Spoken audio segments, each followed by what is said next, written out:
একবার রাসূলুল্লাহ সাল্লাল্লাহু আলাইহি ওয়াসাল্লামের সাহাবী আবু হুরায়রা রাদিয়াল্লাহু আনহু এক অভূতপূর্ব অভিজ্ঞতার মুখোমুখি হলেন।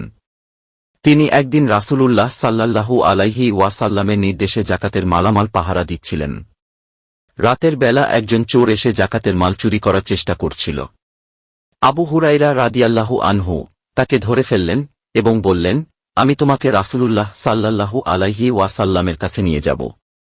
চোর তখন কান্নাকাটি করে এবং বলল, আমি খুব গরিব, আমার পরিবার অভুক্ত, আমাকে ছেড়ে দিন, আমি আর কখনো এমন করব না। আবু হুরায়রা রাদিয়াল্লাহু আনহু তার কথা শুনে তাকে ছেড়ে দিলেন।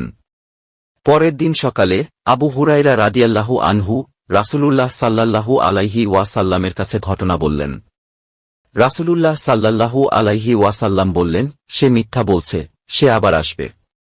রাতের বেলা আবার সেই চোর এল এবং আগের মতোই আবু হুরায়রা রাদিয়াল্লাহু আনহু তাকে ধরে ফেললেন।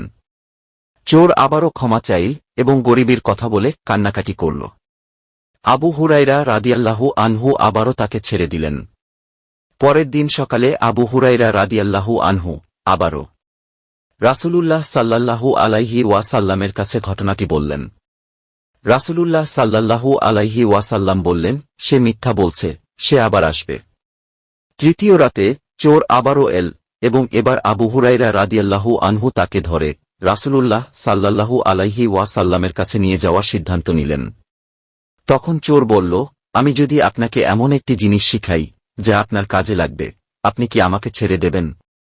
আবু হুরায়রা রাদিয়াল্লাহু আনহু বললেন, কি শিখাবা বলো।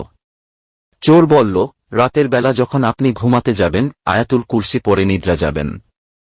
এতে আল্লাহ আপনার উপর একজন ফেরেশতা নিযুক্ত করবেন, যিনি আপনাকে শয়তান থেকে রক্ষা করবেন। আবু হুরায়রা রাদিয়াল্লাহু আনহু তাকে ছেড়ে দিলেন এবং সকালে রাসূলুল্লাহ সাল্লাল্লাহু আলাইহি ওয়াসাল্লামের কাছে গিয়ে ঘটনাটি বললেন।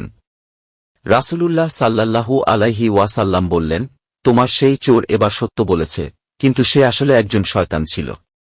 এই ঘটনা থেকে বোঝা যায় আল্লাহর বাণী এবং তার নির্দেশনার গুরুত্ব কতটা। আয়াতুল কুরসি পড়ার ফলে আল্লাহর পক্ষ থেকে বিশেষ নিরাপত্তা লাভ করা যায়।